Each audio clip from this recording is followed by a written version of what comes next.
Call with Dan Tortora on wakeupcalldt.com, your one-stop sports shop, and on mixlr.com/wakeupcalldt. Happy to be here with you and hanging out here inside of the Cafe Kubal studios. Wake Up Call with Dan Tortora today is proud to bring you an entire show dedicated to fantasy football. That's right, every Wednesday from 10 a.m. to 11 a.m. Eastern Time, you have the Fantasy Football Power Hour, not one of, not a, but the Fantasy Football Power Hour. And in this broadcast of Wake Up Call, the Fantasy Football Power Hour takes up the entire 2 hours here inside of the Cafe Kubal studios. Cafe Kubal on 3501 James Street, 324 West Water Street, 208 North Townsend Street, as well as you can find it on 401 South Salina Street, all in Syracuse, inside of Golisano's Children's Hospital, and you can find them on 343 Fayette Street in Manlius, and their newest location, their drive-through location,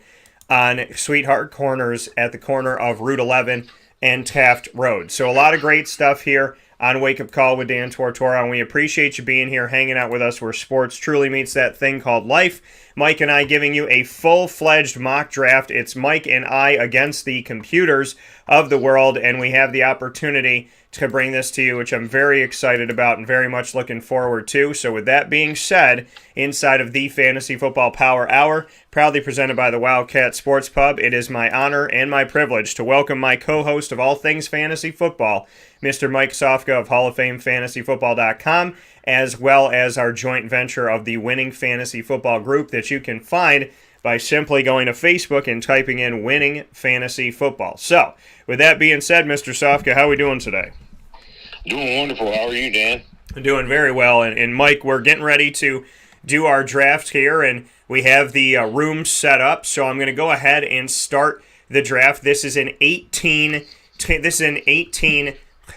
group of 18 altogether, 18 picks total, 18 roster. That's the word I was looking for. 18 player roster draft. And so we have this set up. This actually says 15 rounds. So let me see if I can adjust this here, adjust our draft settings, but I may not be able to, and that's okay if I can't. But we have one quarterback, two running backs, two wide receivers, a tight end, two flex, which is a wide receiver, a running back, or a tight end. We have a kicker and a defense, and that is going to be what this looks like. And then we're going to have a few players on our bench. So it'll be a little bit shorter of a draft here, and I'm actually going to make sure that we got this here so that we can actually reset this. So I'm going to reset the draft and send it off to you, Mike, so you have it, because I want to make sure that we can put these draft settings the way we want them. So it's a PPR snake draft. It's a 10-team draft. There's a minute and a half per pick, and one quarterback, two running backs, two wide receivers, one tight end, two flex, one kicker, one D, which gives you 10 that'll be starting. And then your bench is going to have 8. And I'm going to go ahead and claim this. So I'm going to update that. I'm going to go ahead and claim the third pick here. Oh, that's Mike. So Mike's the 6th pick. All right. So did you send me a new link? I am sending you a link currently. So Mike will be locked in with us here, and we will get started going on this draft. And very excited to finally get to do this with you all. And so we have brought you our running back list. We brought you our quarterback list, our wide receiver, as well as tight ends. And we've told you exactly what we think is going to, each of the positions all across the country. We've given you information on them and broken them down. And now it's time for us to bring you a fantasy mock draft, a full-fledged mock draft, which I'm ecstatic to be able to bring to you. So we're bringing that in here right now. And so you can see it. I'm going to claim this spot, and we're going to try and get going here. So let's see if it'll let me claim that. And then there's the draft, and we should be able to start this thing shortly, as we have Mike in here already. So we should be able to get this thing going and started, and let's see if we can get it all set. So we go in here, and we start a draft, and we got to bring in Mr. Sofka. So, yeah, a lot of good stuff here coming up on Wake Up Call with Dan Tortora. We appreciate you being here inside of the Cafe Kubal studios. And, Mike, you just got a new link sent to you so we can get started. And so we have the draft here on Wake Up Call with Dan Tortora. As you can see, a snake draft PPR, and you can see all the pieces here, the roster settings as I spoke about before. We have 8, and then the draft order. Mike and I will be claiming this, so I'm going to claim spot 3, and Mike will claim his spot. We're just picking random spots, and neither one of us is going to pick number 1. So we'll be in here and ready to draft here momentarily inside of the Fantasy Football Power Hour, proudly presented by the Wildcat Sports Pub. Okay, Mike is in. So just so you know, the other 8 spots in this 10-team PPR draft are going to be taken up by the computer. So the computer will make their picks, and those picks will come immediately. And as you see them come through, so we're drafting currently right now, and you can see that the picks that have come through, Christian McCaffrey and Alvin Kamara. So it's my pick here, and I'm going to go with Derrick Henry as the 3rd overall pick. And so you'll see my Derrick Henry pick come in, and then Tyreek Hill and Saquon Barkley were drafted. I will pause this draft as we go. I will do my best to pause it here and give us an opportunity to take a look at what everybody's picking. So Mike is up on the draft right now. Yeah, go ahead and pause it real quick. Go ahead and pause it? Okay. Yeah, pause it after each pick. Okay. By us. All right, and I'm looking at how I can pause this. So let's see here. If it allows me the bell. No. Okay. So. Oh, there we go. I can pause it. All right. We're paused. All right. I just want to talk about a couple things real quick here. Of course, Christian McCaffrey's number 1 across the board. Alvin Kamara, I've seen at 2, but I've seen him as low as 5 lately. And Derrick Henry, I have at 5. This is a PPR league, right? Yep. Yeah, that's the difference there. A lot of people will have him up a spot or so higher, but I mean, in the first round, 1 or 2 players off, you might not go that bad. Tyreek Hill, I have at 7. I've seen him as high as 4, where he got picked there, but I've also seen him as low as 14. So then let's see, Barkley, I have at 4, and I've seen him as high as 2 and as low as 10. So what was your thoughts in taking Tyreek Hill at 4 as opposed to a running back? Oh, no, you took Derrick Henry, right? Derrick Henry. I see. Yep. I see. Yep. Yeah, I think it's a little high for Tyreek Hill. What do you think? Yeah, I mean, looking at this Tyreek Hill, you know what I think? I think people are drafting on, they're drafting on his speed. And so for him to be the first wide receiver off the board, I think it is high. I mean, Christian McCaffrey is coming off of an injury. There's a lot of hope that he is going to be able to be exactly what people thought he was last year. It's funny because this is how the drafts kind of went last year. He was the consensus number 1. Alvin Kamara, a good guy to catch out of the backfield and run the ball. Derrick Henry's just a beast. I mean, a guy who can pick up 2,000 yards in a season. So that was my reason for picking him. And Saquon Barkley, another guy coming off an injury, so I get that. But Tyreek Hill, I feel like it's high. I guess the hope is maybe he'll catch some, dink and dunk passes and be able to take those either out of the backfield or from 2 yards out and be able to run with them. I think people are hoping that Pat Mahomes will get him the ball kind of like a running back and then allow him to go with it. So I can understand, speed-wise and because he's really the guy. But at the same time, I would go with more traditional wide receivers, and I wouldn't go that high on them. So I think Tyreek Hill's a little bit early for me. All right. Well, with all that in mind, I'm going to take the player that's ranked number 2 on my rankings, and and there you go. I took Dalvin Cook right there. Okay, so Mike going with Dalvin Cook, and I'm going to go ahead and let it come back to Mike, and then we'll pause it again so that we can see who took who. So we're going to pause the draft here. Mike took Dalvin Cook. That was the other decision that I had. If I didn't take Derrick Henry, I was going to go with Dalvin Cook. Jonathan Taylor taken right after Dalvin Cook. I can understand that. His rookie numbers were very impressive last season. Nick Chubb, of course, going off the board. I think he's going to fall in a few places. Ezekiel Elliott going next. And then Devontae Adams coming off the board which left Stephon Diggs for the Snake. We go 1 to 10, 10 to 1 for people who have never seen these before. And so Team 10, which is by the computer, took Davante Adams and Stephon Diggs. Two fantastic players. Davante really contingent on if Aaron Rodgers is going to be there and what he's going to do while he is there. And then Stephon Diggs, a great pickup.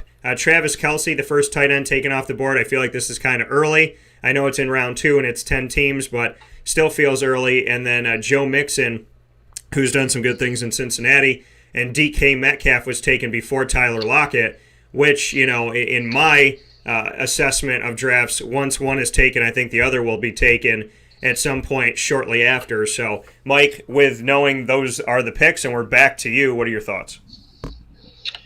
Yeah, I even thought about taking Kelce on the way for my first round pick, but I had to take. He was just there. I had him number 2. Then I hope Kelce would make it back to me, and of course he didn't. That's okay. There's some other good options that are going to be above the pack there. I like the Nick Chubb pick. I think it was a stretch though there. I think he might have gotten him on the way back, but neither here nor there. I have some choices to make here because I can go another running back, which is very popular this year, of course. And then I can go with this guy right here, who I'm going to take because I like to spread it out. And there's not much difference in the grading between these two guys, but I'm going to take DeAndre Hopkins here. And the reason for that is I'm starting to round out my roster. At this point in the draft, I'm going with the highest ranking player, and the next highest ranking player I have after him, I won't disclose yet because you'll pick 2 picks later, and I'll tell you what that is. So let's see here. DeAndre Hopkins, there we go.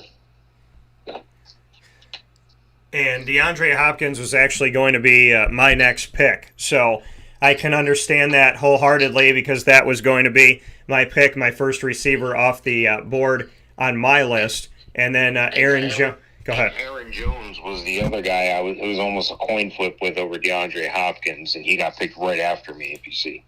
Yeah. So we see DeAndre Hopkins going, and then Aaron Jones and J.K. Dobbins. And so for me, this is going to be interesting as far as where I want to go with this, but I'm going to lean on Calvin Ridley here, who I know his fantasy numbers have been really good for the 3 seasons he's been in the NFL, but he is also without Julio Jones. So I didn't want to have to make that pick, but he's obviously a good pick to make if I have to make a pick. So I'm okay with that. I can rock with that, and I can roll with that. So nothing wrong with taking him there at the place that I got him, which gives me another receiver. Justin Jefferson also going here. There was another guy I looked at, and I was really considering taking Pat Mahomes, which is kind of sad that I didn't have the opportunity to do that. So, it's something that it happens. It's how it is here, as things get taken up and people get chosen. So that was another move that I was looking to make, and that was a very close one for me, but I'm going to make this pick because I do think he's the number 2 overall quarterback, and I'm going to take Josh Allen. Yeah, I like Josh Allen. I like Josh Allen a lot. I don't, he might not make it back to you at this point, but I would have waited just a tad bit longer. But then I would have waited a tad bit longer on Mahomes too, and look what happens. And that's the beauty of the way I try to approach these drafts. I want George Kittle. Coming in draft, I'll take that. I'll take Kelce. But if these guys don't fall to you, don't worry. That's why we rank. That's why we project. You're just going to be stronger in another area. So I just go with pretty much like the NFL does. Next man up. I just look at the next name on my board this early in the draft. This early in the draft, the first 4 or 5 rounds, I'm taking the best possible player.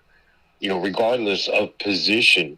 Last round was a coin flip for me with Hopkins and Aaron Jones, and I decided because I had Hopkins, I had a better feel for Hopkins, just barely I'll tell you how close it was. It was by 1/10 of a point average.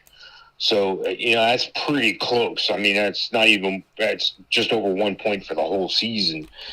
So at this point where I'm at, I'm going to have to take another running back. I got another coin flip situation between a wide receiver and a running back, but I'm going to take running back Antonio Gibson here because PPR league especially, he can catch the ball out of the backfield, and I think he's going to have a dynamite year.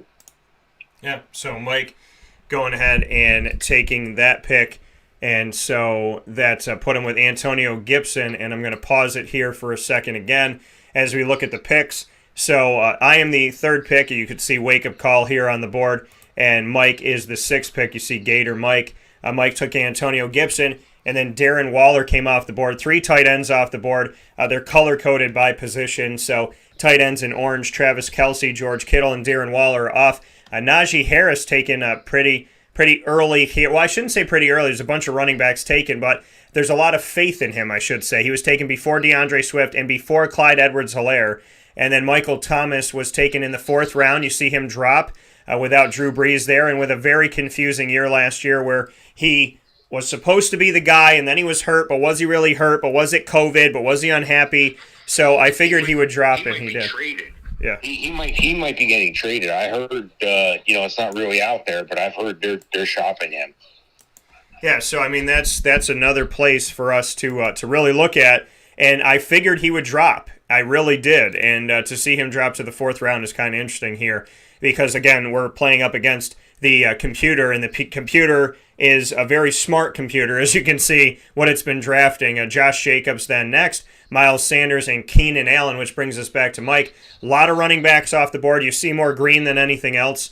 Christian McCaffrey, Alvin Kamara, Derrick Henry, Saquon Barkley, Delvin Cook, Jonathan Taylor, Nick Chubb, Ezekiel Elliott, Joe Mixon, Aaron Jones, J.K. Dobbins, Austin Eckler, Cam Akers, Antonio Gibson, Najee Harris, DeAndre Swift, Clyde Edwards-Helaire, Josh Jacobs, and Miles Sanders in that order, which brings us back to Mike. Mike, what is your next pick? Well, this is a tough one. And by the way, the one that was a coin flip for me last round was Michael Thomas and Antonio Gibson. And I didn't want to take Michael Thomas. So I'm glad he got picked. I didn't want to waste. I mean, I might have taken him here if he had dropped 3 more spots here. But, that again, when you're making a pick, it's like we talked about before, if you're not 2 weeks ahead, you're a week behind. It's like playing chess. You're trying to figure out who the other guys are going to pick, but you're trying to have 1 or 2 names at the tip of your tongue ready to go just in case. I happen to think that there's a couple issues with my next couple picks here. So what I'm going to do is I'm going to go ahead and take a receiver here that I'm high on. I think Terry McLaurin is going to have a heck of a year. That's why I'm taking Terry McLaurin there. It was between him and Allen Robinson, and it was one other player I'll tell you here shortly. Yeah, so Terry McLaurin taken off the list here. I've seen him. People trust in him. Mike Evans goes off next, and then and Amari Cooper, the first Dallas Cowboy wide receiver to be taken, falls this low in the draft, which is kind of interesting. And so you see that I have Derrick Henry, Calvin Ridley, and Josh Allen are my picks that I have currently so far. Running backs have gone off this list very, very much so. So I am going to go with Chris Carson on this pick. It was between 3 different running backs, and I'm going with Carson to give an opportunity here. I mean, I honestly think, the thing is, if he stays healthy, he's dangerous, but it's an if. He's a very dangerous guy, good for PPR as well. And Travis Etienne was one of my guys I was looking at, as well as another guy that was on this list. So I have Derrick Henry and I have Chris Carson as my running backs, and I have Calvin Ridley as my wide receiver, and I have Josh Allen, which puts me in a place to take a look at bringing a receiver into town. And the receiver that I'm going to go with, I'm going to go a little bit out of order. I'm going to go with Adam Thielen at this pick. It was between him and a couple other guys. And after Thielen goes Allen Robinson and Chris Godwin, the computer kind of reading my brain at this point and taking those guys when they took them. So that leaves us with Mike here, and I'll pause the draft as we take a look back at the draft. And round number 4, Michael Thomas, Josh Jacobs, Miles Sanders, Keenan Allen, a run there of 4 wide receivers, Keenan Allen, Terry McLaurin, Mike Evans, and Amari Cooper, pardon me. I took Chris Carson, and then Kyle Pitts went, another 4th tight end off the board, rookie tight end that I think can rise to be the number 1 and could definitely needing to help out Calvin Ridley so he can stay open here. Lamar Jackson was taken at the end of the fourth round, only the third quarterback off the board. And Julio Jones, Travis Etienne, Adam Thielen taken by my team. Allen Robinson was the other guy I was really heavily looking at, and a little bit of Chris Godwin, which brings us to Mike's pick for round 5. Yeah, just to comment on the last couple picks here. Your pick, Chris Carson. I like Chris Carson. I've liked him for years. I pride myself on being one of the first people in the room to identify somebody, and that's what I was able to do with him years ago. I snatched him up in some dynasty leagues, and his problem is staying healthy, so you have to hope he stays healthy. Kyle Pitts, I thought that was a little bit of a reach this early, but if the guy wanted him, the guy wanted him. I have him ranked at 69, so it's another at least round, if not 2, before I have him available. But if you notice, there's a pattern with the tight ends. 1 went in the second round. 2 went in the third round. 1. I think this is where people start to get nervous. In my mind's eye, there's only one other. But before I get to that, again, depending on your league scoring system, most leagues score either 4 or 6 points for passing touchdowns for quarterbacks. So that's going to come into play. But, I'm not going to argue with people who take a Pat Mahomes, a Josh Allen, or or Lamar Jackson, a little bit earlier than they would have, because they're going to get their guy, and that's okay. They'll make up the difference somewhere else. The Lamar Jackson pick, not as far a reach. None of those quarterbacks really are. Maybe just a tad bit early as per my rankings. The Julio Jones, this is going to be an interesting play this year. I'm kind of interested to see what's going to happen with him and his new relationship on his new team. I think he's going to do just fine. So I think that's a pretty good pick right there. Travis Etienne should see the ball a lot. They got him lining up in the slot as a pass catcher as well. So it's going to be interesting to see how they move him around. I had him at number 67. So, again, just a round early. And then Adam Thielen, I could see that pick there. That's a good pick. Allen Robinson, that's a guy who I had, right up there with Terry McLaurin last round. And then Chris Godwin, you can't go wrong with Chris Godwin. He does himself well year in, year out. At this point, there's my 4 top tight ends. 3 of them are off the board. Yeah. Number 5 tight end was Kyle Pitts. So at this point, I'm going to have to take, hang on, let me pull him up here because I'm going to take TJ Hawkinson because I think he's the number 4 tight end this year. Okay. So TJ Hawkinson coming off the board here, as you'll see him pop up in just a second. And TJ Hawkinson taken by Mike. Kyler Murray going after that. A Cooper Kupp, Kareem Hunt, a Russell Wilson. So we saw 3 quarterbacks taken in the first 4 rounds. Then we saw 2 taken in the 5th round, which brought us to Jamar Chase. Somebody taking a flyer there on the rookie wide receiver who's going to be reunited with his quarterback from LSU, Joe Burrow, in Cincinnati. And then we see Robert Woods go shortly after Cooper Kupp, which I understand that pick. And David Montgomery, a running back, taken here. And then C.D. Lamb, which brings us back to Mike. And I'll pause the draft here, Mike, for you to give some thoughts on what you take away from these last few picks here, as we saw 2 quarterbacks come off the board, 5 quarterbacks off the board so far. And you taking T.J. Hawkinson, which nobody took a tight end after that, but we saw a run on wide receivers, Cooper Kupp, Jamar Chase, Robert Woods, and C.D. Lamb. Your thoughts on Chase being taken in round number 6 and Chase being taken before Robert Woods and C.D. Lamb?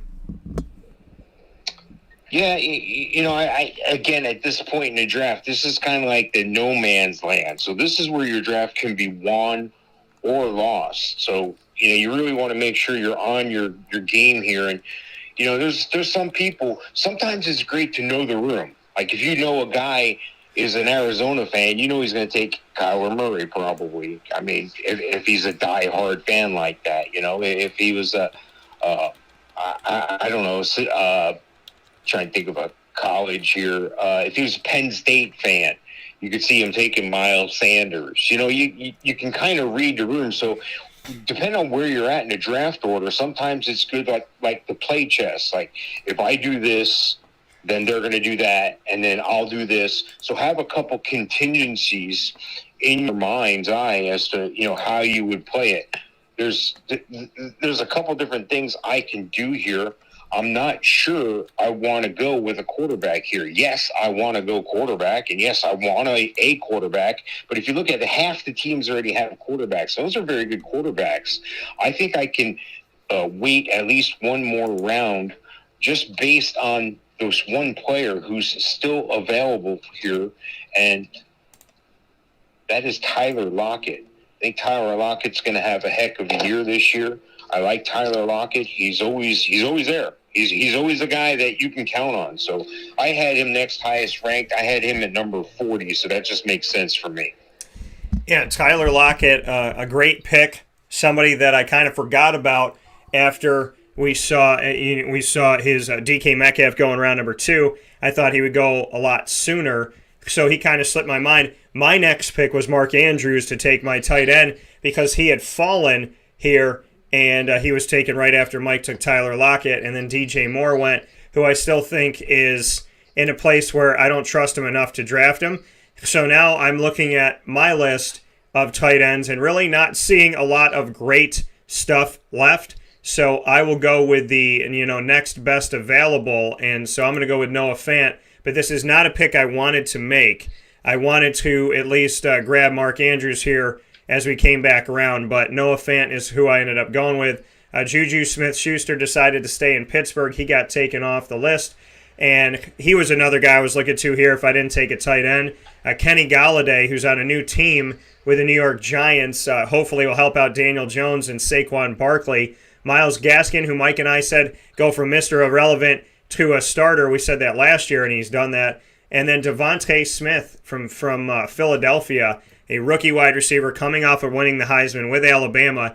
He is now the next pick here coming off the board. So that was kind of an interesting pick here. We're seeing some rookie wide receivers go, and not crazy early, but going in this draft, which is kind of interesting. And that'll bring us to my pick, which I have 2 running backs. I have 2 wide receivers. I have a tight end, and I have a quarterback. And so looking at what's best available right now, based on this list, James Robinson, who they think will get time as well with the Jacksonville Jaguars. But I'm looking at some of these opportunities, and there's one guy that I'm kind of circling here with Denver. I don't know if I want to take him yet, but if I look to some of these other players at the wide receiver position and at the running back position, my gut's telling me to go running back.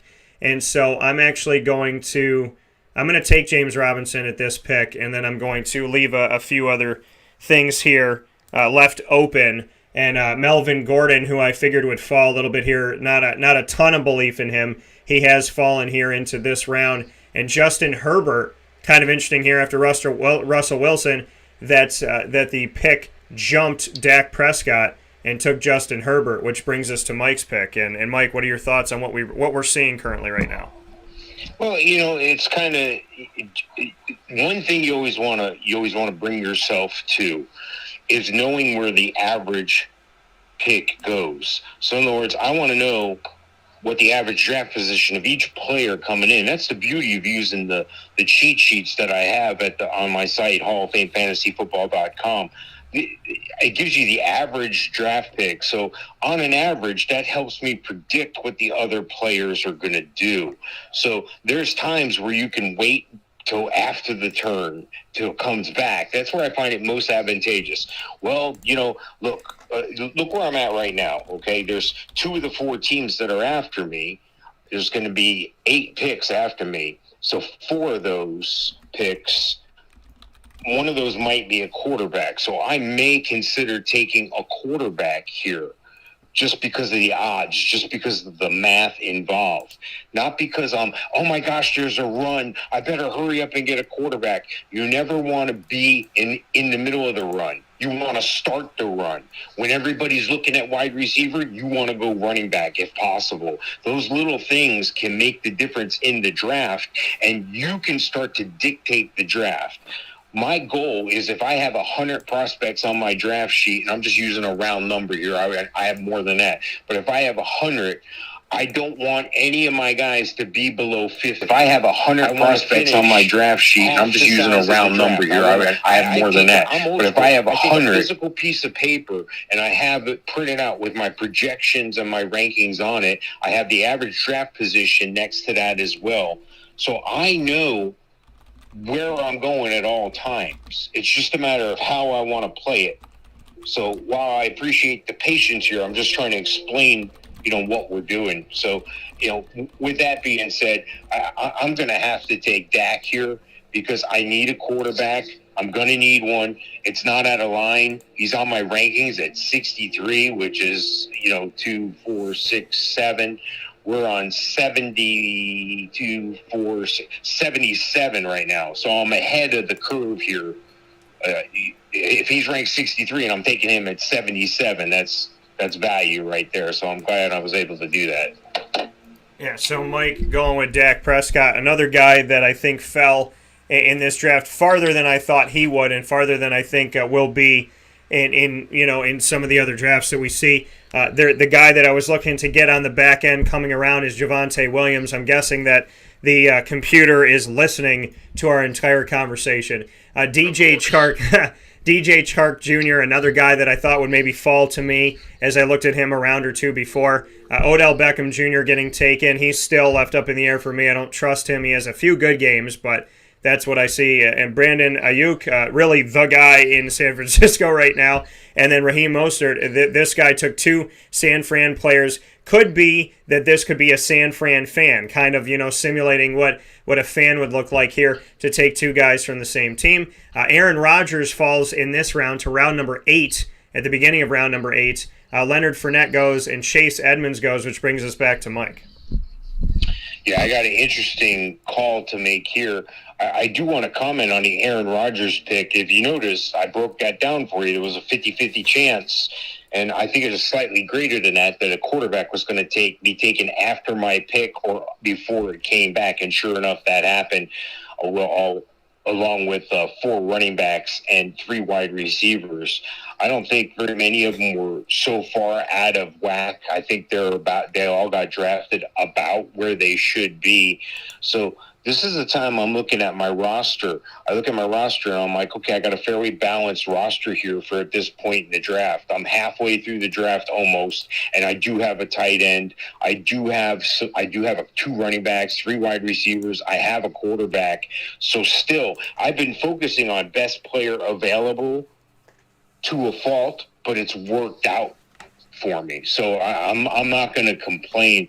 I can go 5 different ways here and not be wrong, but I'm going to stick with the plan. I'm going to dance with the one that brought me. I'm going to go with the situation that I think is best. I'm looking at wide receivers. I'm looking at 7 different wide receivers right here. I think at least 4 of them, there's no way I can go wrong. So again, I'm just going to go with the highest ranked one, and that was T. Higgins. Okay. So Mike goes with T. Higgins here coming off the board. I had him ranked at number 49. Yeah, so Mike gets him. Jamar Chase, somebody went on him early, 2 rounds before, which put Mike in a situation to get T. Higgins, who I still think is the dominant guy coming into this season, at least, with his relationship with Joe Burrow. But Jamar Chase had one in college, too. David Johnson being taken off here, Deontay Johnson taken, wide receiver out of Pittsburgh. So both of the what you would consider to be the 1-2 punch in Pittsburgh, at least for now, taken. And right before my pick, this jerk took Trevor Lawrence. So I think it's high to do that, but they don't have a quarterback. So I mean, with them, go ahead. Yeah, let me speak on that for just a second. Yeah. Trevor Lawrence, outstanding, top prospect without a doubt, but this is the NFL. Yeah. Okay, and even Peyton Manning threw more interceptions and touchdowns, are just about even. His rookie year, and Peyton Manning considered one of the top quarterbacks of all time. By the way, he's still 0-4 against the Florida Gators. But neither here nor there. I think Trevor Lawrence is going to have an outstanding year. That's just a tad bit early. I have him ranked at number 129, and we're at pick like 80s, 90s, somewhere around there. Yeah, I think it was too high of a pick. They didn't have a quarterback, and I guess they have high hopes that Trevor Lawrence can get it done. I'm going to take this guy. I know that he was injured last year, but I call him Hands. I covered him at SMU. He's got great catching ability, and I'm going to give him a shot. I can't believe I'm going Denver twice, but it's above a rookie, so I'm going to give him this opportunity. And I think it's great value in round number 8 is I'm going to take Cortland Sutton. And then That's a good pick. thank you. And then Ronald Jones going from Tampa Bay after Jalen Waddle, the other guy I was looking at coming out of Miami, but he is a rookie. And I also looked at Jerry Jeudy, but was surprised to see that Cortland Sutton was still here. I still think he's the dominant guy. And then Kenyon Drake going. He is now in Vegas backing up Josh Jacobs. There's still some other guys out there at running back that I would have taken before a Kenyon Drake, but that's what we see coming here. And in my picks, I have 3 wide receivers right now. I have 3 running backs, have my quarterback, I have a tight end. So you're looking at kind of best available right now. And Chase Claypool is out there with Pittsburgh, which is a guy that's, could give you some speed and some help in that respect. There's obviously a bunch of quarterbacks that are still out there. James Conner's now in Arizona, and the thought that he could be taken over as a dominant guy. Chase Edmonds and him could be working together, and I would imagine they will be. And, looking at some of the other pieces at wide receiver, I'm going to go with a guy who, in my gut, I think I should get. I missed on DJ Chark. I think this guy, he's got speed, he's got a young quarterback, and he's got an ability to really have a breakout season. I'm going to take Laviska Shenault at this pick. All right, Homer. Gotta do what you gotta do at this point. And then Chase Claypool goes next. And that's in line. I have him ranked at 78. That's in line. It's just I also have 2, 4, 6, 8, 10 players ranked 54 through 78 who aren't named Laviska Shenault, who are all available, and there's only one of them's a running back, so they're all wide receivers. And I'm thinking about going running back here just to balance out my roster. I think I'm great at wide receiver right now. And even though there's some value, you got to remember what I have on my projections and my rankings is not what everyone else has. Right. So when you use my stuff, you're going to see players go and you're going to go, well, why did that player go? They're ranked way down there, and I have all these other players on my ranking sheet higher. Right? That's right. That's what we do. We set it up so you can win. We set it up so you can have that rounded team that's going to take you to the championship with minimal moves. You're not going to have to look for a trade because a lot of people don't like trades unless you're in one of those trade-happy leagues. You're not going to be in a situation where you're going to be scampering because of injury because we're taking care of that in the way I rank the draft, the way I prepare your draft ranking sheet. Again, hit me up at the website, halloffamefantasyfootball.com, or find me at Winning Fantasy Football, the Facebook group. Again, I'm going to give you the names and the rankings. Again, hit me up at the website, halloffamefantasyfootball.com, or find me at Winning Fantasy Football, the Facebook group.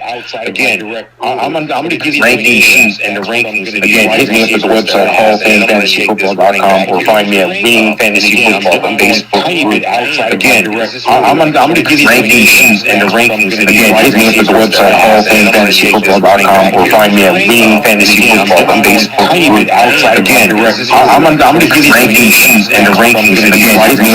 I'm going to give you the names and the rankings. Again, hit me up at the website, halloffamefantasyfootball.com, or find me at Winning Fantasy Football, the Facebook group. Again, I'm going to give you the names and the rankings. Again, hit me up at the website, halloffamefantasyfootball.com, or find me at Winning Fantasy Football, the Facebook group. Again, I'm going to give you the names and the rankings. Again, hit me up at the website, halloffamefantasyfootball.com, or find me at Winning Fantasy Football, the Facebook group. Again, I'm going to give you the names and the rankings. Again, hit me up at the website, halloffamefantasyfootball.com, or find me at Winning Fantasy Football, the Facebook group. Again, I'm going to give you the names and the rankings. Again, hit me up at the website, halloffamefantasyfootball.com, or find me at Winning Fantasy Football, the Facebook group. Again, I'm going to give you the names and the rankings. Again, hit me up at the website, halloffamefantasyfootball.com, or find me at Winning Fantasy Football, the Facebook group. Again, I'm going to give you the names and the rankings. Again, hit me up at the website, halloffamefantasyfootball.com, or find me at Winning Fantasy Football, the Facebook group. Again, I'm going to give you the names and the rankings. Again, hit me up at the website, halloffamefantasyfootball.com, or find me at Winning Fantasy Football, the Facebook group. Again, I'm going to give you the names and the rankings. Again, hit me up at the website, halloffamefantasyfootball.com, or find me at Winning Fantasy Football, the Facebook group. Again, I'm going to give you the names and the rankings. Again, hit me up at the website, halloffamefantasyfootball.com, or find me at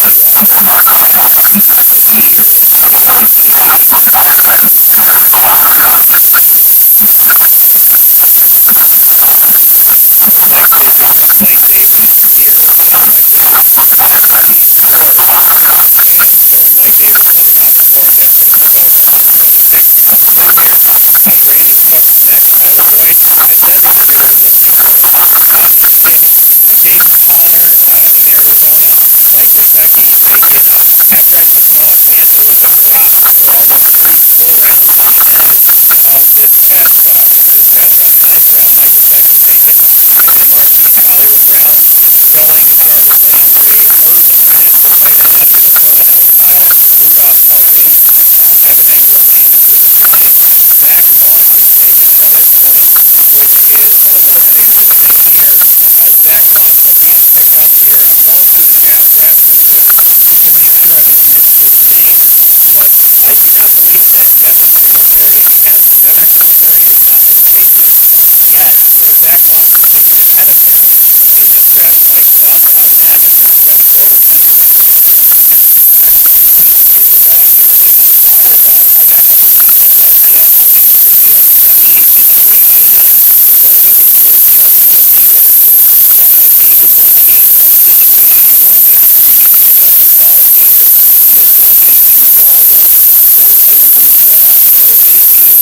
this pick position with 2 teams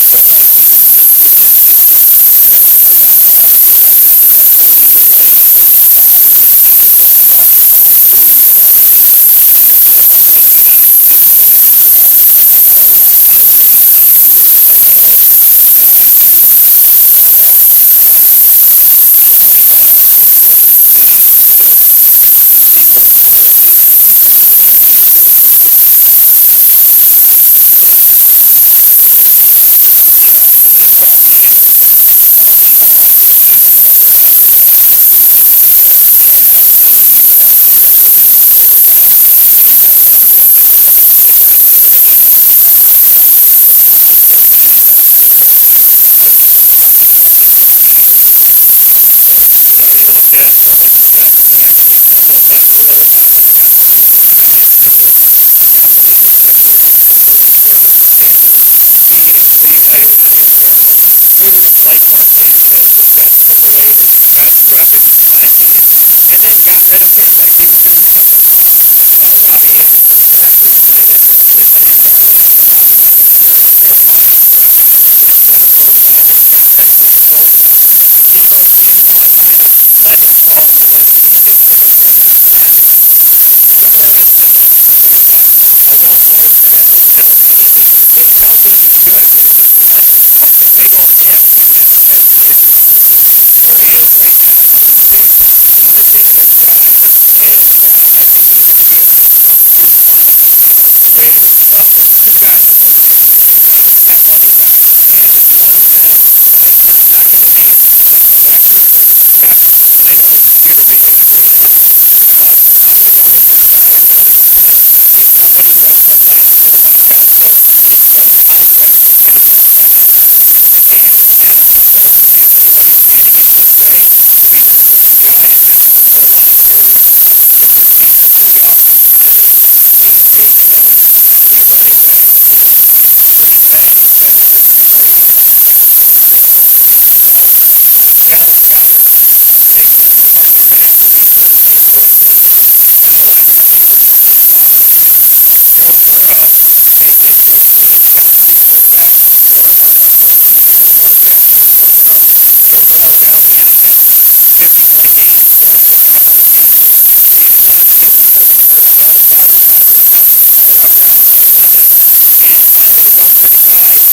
in that way. Two guys that that seem to like a starter in the team, like quarterback and running back.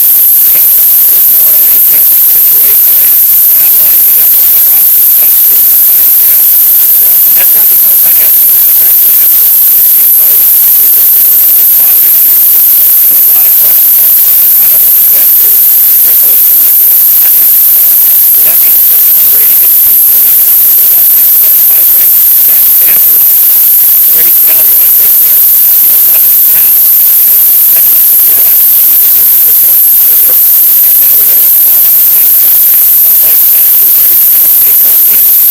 Like you have three wide receivers go, three quarterbacks, three running backs might go, and nobody else is running back. Two tight ends, three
If you came in here for round number 11, Ben, he's looking like he is going to be the starting option. So we get a starting running back here later on in the draft. We're looking good. A lot of running backs have. He's a guy that I'm looking at, but because New England breaks it down so often, sometimes they plethora of running backs that makes it tough. But James White, another guy who really is huge in PPR, could even ultimately take put him in a league round depending if there's going to be a need. Jalen Hurts gets taken after that in maybe 9th. Again, there's two starting quarterbacks on their team. In reality, what these teams, one of them already has a quarterback, and the other one isn't as important. So round number 11, we're on team number, not a bad bet at round 11, going to team number 8 here on our mock draft here in the 2021 fantasy football season. The first quarterback that we took off the board to try to see if there was talent, we got Ryan Tannehill. Not bad, nearby any stretch of the imagination. Other teams, like you were saying, taking two quarterbacks, making a note on done that. We look to really position ourselves in good standing with depth at running back and wide receiver. And so with four running backs taken in round number, or four quarterbacks taken in round number 11, and everybody taking a backup quarterback in those three out of four, except for the Raiders that are going to take Ian Thomas, Walker Williams. I'm sorry, Washington has tight end taken. Michael Carter, the guy I told you I toyed with in this round, that rookie running back from the Jets, he goes at the end of the round. Hunter Henry was one of the next picks I was going to make. I thought he was going to drop to me around 12, and I was going to grab him as my second tight end, and that did not happen. Michael Pittman, another guy I looked at, Michael Pittman faded to me at number 2, but now with Carson Wentz as his quarterback, Jimmy Robert Tonyan going to Green Bay had a pretty good season last season. Hopefully his climate was rendered invisible otherwise. And Devontae Parker, who really has not shown up in Miami as his normal wide receiver, hence why they have low Jordan Benson, hence why they drafted Jalen Waddle. So definitely not bad beginning in round number 12, but I wouldn't pick him at all. Mike, it's your pick now. What are your thoughts on the round that we just saw? 4 quarterbacks go, 3 out of 4 teams taking their backup quarterback at the end. I mean 4. And now we're seeing a little bit of a run on tight end. What do you think? Well, yeah, usually I have a situation here in fantasy. I identify a trend.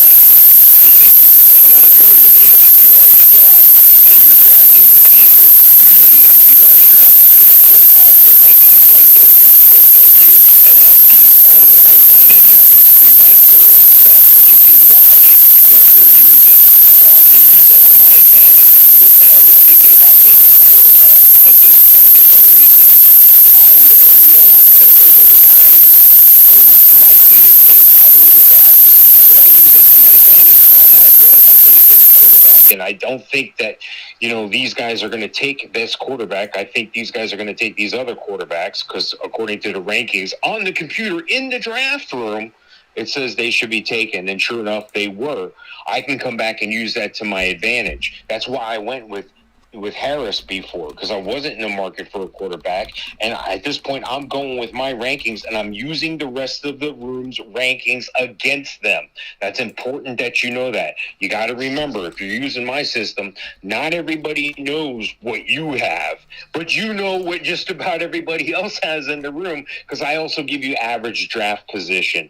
So at this point, I'm just taking the best possible best possible player. If you notice, we have use that to my advantage. Let's say I was thinking of just about everybody else has in the room, because I also give you average draft position before I'm even going to think about a defense or a kicker. Now you watch in the next 2 rounds, you're going to start seeing defenses and kickers come off the board, and it's going to be super crazy. I'm not going to do that. I'm going to stay steadfast. I'm going to take the next highest ranking guy that's there, regardless of position at this point, because my starters are rounded out already. I'm going to go with Michael Gallup. Now, if you notice, I do have Dak Prescott. So every time Dak Prescott throws one to Michael Gallup, hey, I'm double the money. Now, I know it's a crowded situation there, but I'm still not sold on the tight end there in Dallas. But I am sold that, CeeDee Lamb, Amari Cooper, I'm sold they're going to be able to move the ball with Zeke Elliott, and I think that's going to open up some opportunities for Michael Gallup.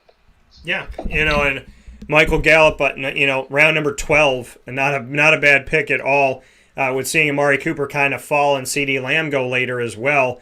Todd Gurley and I had Michael Gallup ranked at 88, so I'm getting tremendous value there, like pick 120 something. Yeah, it's a great value here at Todd Gurley in Atlanta still. That's one of those things that I would definitely stay away from. I wouldn't touch that with. No, he's not even on it. He's not right. there. Yeah, so Mike Davis is the guy. That's why I took Mike Davis before. Yeah, and so it's still saying the computer's using an outdated ranking system, which is totally fine. Thank you to the computer. For those of you that are using Hall of Fame FantasyFootball.com, you would not make that pick. I'm seeing this going, did they re-sign him? Because Mike and I didn't think that, we said, hey, if this year doesn't work out, he may be done for good. Yeah. And the year has not worked out. Nyheim Hines going. But what did work out on my behalf is I'm going to get one of my rookie guys out of Arizona, and I'm going to get what I consider to be tremendous value at pick 120-something, and that is Rondale Moore, wide receiver out of Arizona in round 12. I will gladly take him in this round. Yeah, I like Rondale Moore. He's way underrated. This is a guy who's big. He's fast. He can make plays, and that's what they're bringing him in for. And I think you're going to see a lot of splash plays with him right away. Not saying he's going to be Randy Moss right away. When I'm excited about a player, it's relative to the other players in their same position. Doesn't mean they're going to be the MVP of the NFL. It just, you get tremendous value at a certain point with some players in some points in some drafts, and that's where we're at. Yeah, so we're looking at two more wide receivers taken off the board. Antonio Brown. I mean, it's round 12, but I still think that that's high. I think he could be at the last rounds here because he's the third At best, he's the third option at wide receiver, but if when you put in Rob Gronkowski and O.J. Howard, he might be the fourth or fifth option for Tom Brady. Corey Davis going, who's now with the Jets, coming from Western Michigan a year before my guy Tim Lester returned there. Zach Ertz, still in Philadelphia, allegedly was on the trade block, and he was taken here in round number 13. Matt Ryan taken as well. I'm going to go ahead and there's two guys I'm looking at tight end, and I told you I wanted Hunter Henry to be my backup one, but there's a starter that could still be a top 5 guy, staying healthy, getting out there, and with a healthy Saquon Barkley, help on, God willing, the offensive line, and now actually wide receivers of note. I think this guy could definitely see some openings, and I think this is really great value in the 13th round. I'll take him pick 133, I think is what it is. I'm going to take Evan Ingram. I like Evan Ingram. He's the 16th tight end on my rankings here. You know, I think overall he's number 136, so not that, you're not that far off. My only reservation with that is, you got to consider where he's going. You got to consider the team around him. He's been injury prone the past couple years, and you got to wonder, is that going to affect his play? Has he lost a step?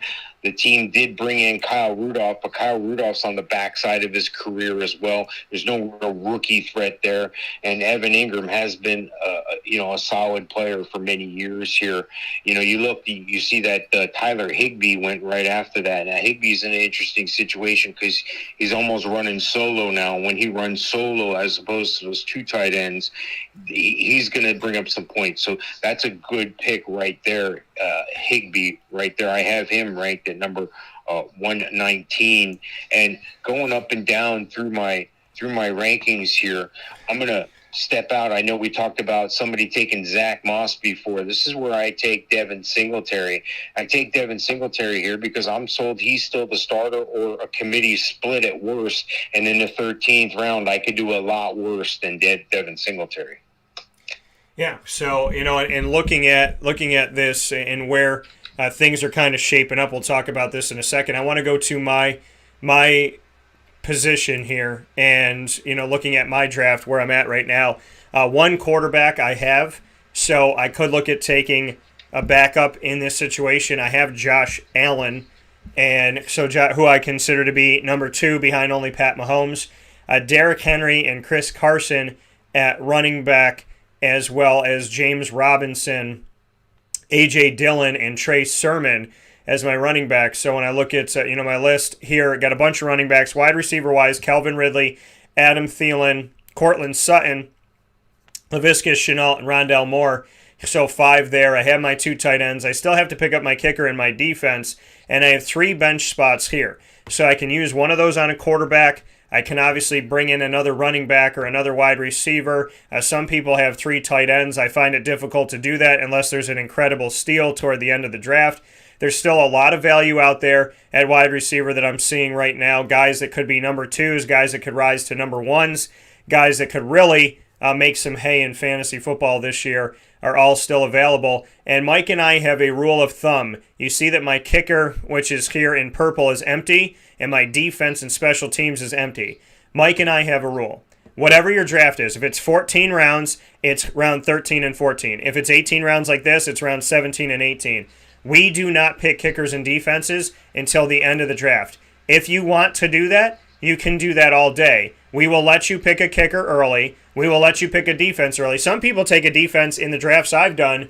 They'll take a defense in the 4th round. They'll take a defense in the 6th round. So when I'm building up my wide receivers, I may be looking at my tight end. I'm building up my running back, stable. There's people taking a kicker or taking a defense. Defenses get taken very early, and the chances of a defense or a kicker saving your team that week are highly, highly, highly minimized compared to your backfield and your receiving core. So Mike and I have had a rule since forever, and many people go against that rule, and we're totally fine with that. So with that being said, since Mike took Devin Singletary, we saw Tony Pollard, the backup to Zeke Elliott in Dallas, going. We have seen Deshaun Watson getting taken here in the 13th round if he even plays. T.Y. Hilton going very, very, very, very late and well after having Michael Pittman go in the draft. Or I shouldn't say well after. The guy actually took both. So this could be a Colts fan, so to speak. This could be simulating a Colts fan. So not well after, but, a full round after Michael Pittman getting taken before T.Y. Hilton, which shows this person's belief that T.Y. is going to play second fiddle potentially to the rookie. I don't know if that's going to happen just yet. Justin Fields goes in round number 13. And keep in mind, Justin Fields, the rookie quarterback for the Bears, went before Baker Mayfield, as well as Kirk Cousins, Carson Wentz, Ryan Fitzpatrick, and Tua Tagovailoa. We saw Kenneth Gainwell of Philadelphia go at running back here, another guy from Memphis's giant, beautiful zoo of running backs. And I say zoo because of the Memphis Tigers. But every single season it seems like they're sending a running back to the NFL. We saw Mecole Hardman go here in round number 14. Hard to draft him at all. I kind of would leave him on the waiver wire and definitely in free agency, because in Kansas City, it's really Tyreek Hill, Travis Kelce, and then everybody else. It could change every single week. Mike Williams never really has shown out with the Chargers, but he got taken. And then we see Detroit's running back get taken here, Mr. Jamal Williams, who used to be in Green Bay. And you see that I took A.J. Dillon 4 rounds before. Took A.J. Dillon, who's now the number 2, arguably, in Green Bay. Jamal Williams going here to this team that decided to take him. And kind of interesting of a pick there to take that. DeAndre Swift, the starter in Detroit, went in the end of the 3rd round. And now we're seeing all the way down to round number 14 that Jamal Williams is going. Jamal, one of those guys that I never really feel like caught on. He had some good moments here and there, but I feel like those were few and far between, and they were a while back. In my opinion, he has not been relevant in fantasy for the last couple of years, but he gets taken here. So, Mike, what are your thoughts on all of this? We haven't seen a kicker or a defense taken, but Lord knows you and I will not be the first to do that. So, yeah, I don't like seeing that, but it is what it is. I'm at this point in the draft, I take a step back and I take a look at my bench, and I go, okay, let's see what I got. I've been picking the best available player, more or less, and look at that. I got a rounded bench. I don't have all wide receivers. I don't have all running backs. I have, let's see, 1, 2, 3 running backs, 2 wide receivers. So I could go either way here, whichever way I choose. I may step out a bit here.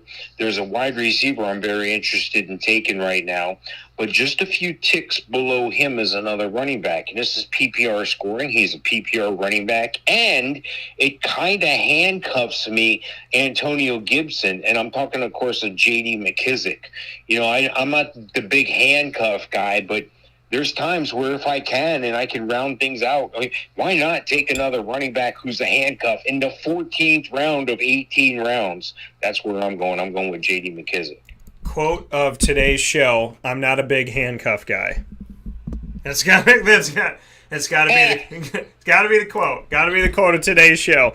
So there's no 50 shades. There's no 50 shades of Sofka. Here on these other players that had gotten taken, Deshaun Watson. Yeah. You got to have some big ones, my friend. And thank goodness that's a second quarterback for that team, because there's a chance he may not play this year.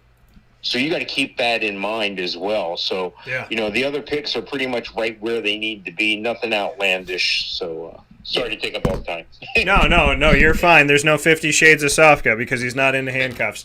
So looking at J.D. McKissick, like you said, you took him as a handcuff here. Jonnu Smith, I looked at him. I'm still kind of on the fence a little bit about him, which is why I ended up taking Evan Engram instead, because Evan Engram is the dominant guy, and he's not really there to split time with anybody, arguably on paper going into the season. Gus Edwards, I'm okay letting that go just because of the situation in Baltimore. Their best running back is Lamar Jackson, and that's not me calling him a running back. I'm saying that running and passing the ball, he is a phenom in both, and getting you over 1,000 yards a season in both is nothing, to frown about by any stretch of the imagination. So I just, I liked Gus maybe a year ago, and this year I've kind of learned my lesson to stay away. I have 5 receivers and I have 5 running backs, so I could go really anywhere I want to go now. There's some number 2 guys that I think could really be something special. I'm not going to go with a third tight end in this moment. There's some guys that are left out here that I like. There's some chances that I can take, and I think that those chances are better served at wide receiver right now. And so, there's a guy like Marvin Jones that could be a number 2 in Jacksonville. Amon-Ra St. Brown is in Detroit. Elijah Moore is with the Jets. Russell Gage. And so I'm going to actually go here, and I'm going to take a shot with Darnell Mooney. I'm going to take Mooney coming from Tulane, and the number 2 guy out of Chicago could really turn out to be something special. In round number 14, I'm okay with him being my 6th wide receiver off the board. Darnell Mooney, because I'm not 100% sold on Allen Robinson getting all those touches, and I don't think that he will. I think it'll be split, and every quarterback has their guy. So could start with Andy Dalton and turn into Justin Fields, and we'll see where Mooney goes from there. Amon-Ra St. Brown was another guy I looked at, and Elijah Moore, the computer reading my brain again. I looked at Latavius Murray, and I looked at Tariq Cohen, and Latavius, I like him. He's been on the show here. Fantasy football-wise, it's tough. I mean, to have him round out, then that's good, but 1 to 2 weeks a season, really, fantasy, could he be giving you any numbers worth merit? Tariq Cohen, another guy that I just don't want to deal with in Chicago anymore. I have a chance here to do a few different things, and there's enough guys out there that I'm going to let one of these things go for now, for the minute, but I'm going to look at taking my final running back. And there's one guy I really want to take, but the situation is not ideal. So I'm going to take Darrell Henderson. I'm going to take a Memphis guy here. And Darrell Henderson going to be with Cam Akers. I don't think either one of them has decided who the starter is yet, no matter what the depth chart may say. So I'm going to take Darrell Henderson because falling to me this late in the draft, another guy out of Memphis, saw him play live when he came to the bounce house at UCF. And so getting him in round number 15, nothing to frown about. Again, filling out my running backs, and I like my running back room. I got Derrick Henry, Chris Carson, James Robinson, who I think will get time, A.J. Dillon, Trey Sermon, and Darrell Henderson. So I got 2 dominant starters, and then I got guys that'll probably be accents, maybe could take over in that sense. And then, wide receiver-wise, Kelvin Ridley, Adam Thielen, Cortland Sutton, all starters. Laviska Shenault could take over there. Rondell Moore, I think, is a nice sleeper for me. And Darnell Mooney, I think, is a number 2. So I'm really not looking at any of these guys being a third option at wide receiver on their teams, except for maybe Rondell Moore to start off the season, but that could change. So I'm good with that, and that's left me in a position where I have one more bench spot to fill with whatever I want, and then the kicker and the defense and special teams. Since I drafted, looking at this, we saw, like I said, Amon-Ra St. Brown, a rookie, going to Detroit. We have seen Latavius Murray and Tariq Cohen go. Elijah Moore, a rookie, to the Jets. And Darrell Henderson, my pick. Phillip Lindsay falling all the way down to round 15 as he is a running back in Houston now with David Johnson in what seems to be the graveyard of potential starting running backs that all go to Houston and try to work together, 3 or 4 of them, to make one back. It feels like every single year, one fantasy back out of 3 or 4 guys. And we see our first kicker taken off the board here in round number 15 with Justin Tucker, my favorite kicker in the NFL. And I never get him because I never, again, draft kickers until the last 2 rounds. Yeah, use that to your advantage. You see the kicker starting to go off the board. There's a couple other guys in the room here.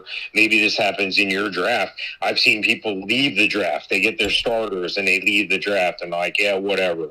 Don't do that. You want to take advantage of the situation here. Half of the next picks are going to be kickers and defenses. I'm going to make sure I'm on the bottom half of that. And at worst, I'm probably still going to get a top 10 defense, a top 10 kicker based on my projections. But theoretically and mathematically, I'm going to get a good one anyway because there's only 10 teams. There's 32 teams in the NFL. So, not everybody's projections are going to be right either. So with that in mind, I got 2 more bench spots. I'm okay with going with one tight end if he's a top tight end. I think I got a top tight end in TJ Hawkinson. He's the number 4 tight end on my ranking. I have him. Dak Prescott, I'm okay with him. He's probably not going to let me down. But at the same time, 33% of the quarterbacks end up not starting all games in the NFL the entire year. So I'm going to back this guy up, and I'm going to take a chance here with Tua Tagovailoa. I think Tua is going to have an outstanding year this year. I think he's going to take a step up. I know he's been injury prone in his college and high school days, but hey, he's my backup. And at this point, if I end up cutting him and picking somebody else up, so be it. I'm not afraid of this pick here, taking Tua. Yeah, nothing wrong with taking Tua at this time in the draft. Another guy, there's a lot of quarterbacks for the guys that took two. There's still a lot of quarterbacks out there, and there's a lot of talent still left out there too. I mean, like Mike said about kickers, 32 teams, there's 32 quarterbacks, but there's a bunch of guys that are still good out there. Tua Tagovailoa got taken, and then Baker Mayfield taken shortly after you, Mike. So somebody kind of heeding that call there and putting themselves in a situation where now they have Aaron Rodgers, who we don't know his situation, and Baker Mayfield, who isn't clear on what quarterback he's going to be in his career yet, I don't think. So 2 question marks at quarterback. I would not want to be that team. And then, Russell Gage in round number 15.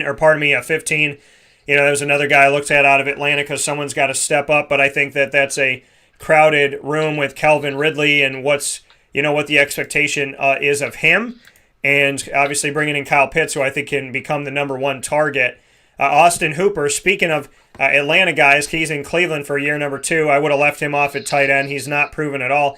Chuba Hubbard's another guy I looked at, but this is only in a situation where Christian McCaffrey were to get hurt. I think he might get some goal line stuff, might get some big back stuff, might give Christian McCaffrey a break with the team maybe being a little bit nervous and wanting to take maybe 20 carries a game or 15 a game and take a couple away from him just to keep him healthy throughout the season, especially coming back from injury. I think, Chuba Hubbard will get time, but at the same time, I was kind of sitting here like Darrell Henderson, touchdowns to Chuba Hubbard's. I think Darrell could get more because he's done more, but, and he's not a rookie. He's coming in with some experience, but he is a guy I looked at. Alexander Madison, I looked at him too, backing up Dalvin Cook. Sony Michel, I'd leave him off at this point. It looks like a wasted pick by the Patriots, who typically don't take a skill player in the first round, and they took in N'Keal Harry within the last couple of years, and he's been hurt, hasn't shown himself. They took Sony Michel right before that, and he hasn't really shown himself either, even when healthy.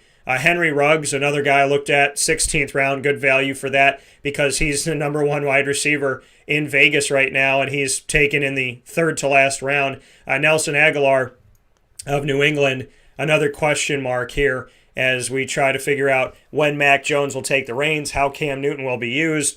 So I stayed away from that as well, which brings us to your pick, Mike. After taking your second quarterback, where do you go from here? I'm going to go with a guy that's ranked number 116, and it's also going to help balance my bench as well. I have 4 running backs, 3 wide receivers, and a quarterback. I have 1 more spot, and I'm going to go ahead and utilize that with Marvin Jones. I think Marvin Jones has an outstanding opportunity with a rookie quarterback to be that calming sense. He's going to know what it's like to be a rookie quarterback and have a veteran presence on the other side. He's going to help his teammate along in his quarterback. It's either a boom or bust. And in the 16th round, how can I go wrong is the way I look at it. Yeah, and so that brings me to a place where, again, Mike and I are leaving our kickers and our defenses until the end. I have an opportunity to look at the quarterbacks around the NFL. There's a lot of guys that are out there still. Ben Roethlisberger, my, how the mighty have fallen. Big Ben over the years, he's still down here, still available, and there's some other guys that are available too. Trey Lance is available behind Jimmy Garoppolo.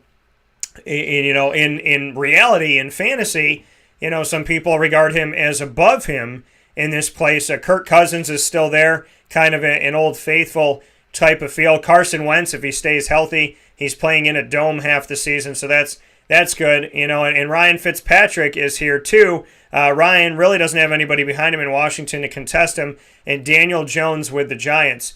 So this is a tough pick for me, and I got Josh Allen already.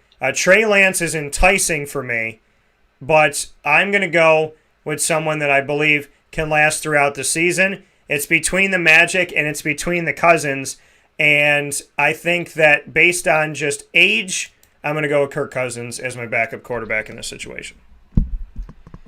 Yeah, how can you go wrong with, he's that new Mendoza line. He's what I used to consider Andy Dalton was a Mendoza line. He was always in that 16, in that high teens ranking area week after week. He was a good bye-week fill-in. I think that guy now is Kirk Cousins. There's some interesting stuff going on with quarterbacks. With every year you're seeing a handful of quarterbacks come in, then you're going to have a third of them go down for more than one game. So it's important to have a backup quarterback. Don't cost yourself the draft. Don't cost yourself a higher-ranked player by far. But, if it's close and you want to take the backup quarterback, that's not always a bad way to go, especially in the third to last round.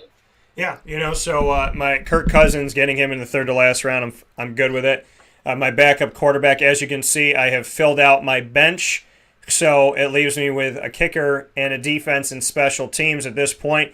After Mike took Marvin Jones Jr., a guy from Jacksonville who could rise to be the number 2 guy on the team, could rise to be the number 1 guy. Really, all the juniors are fighting for a spot.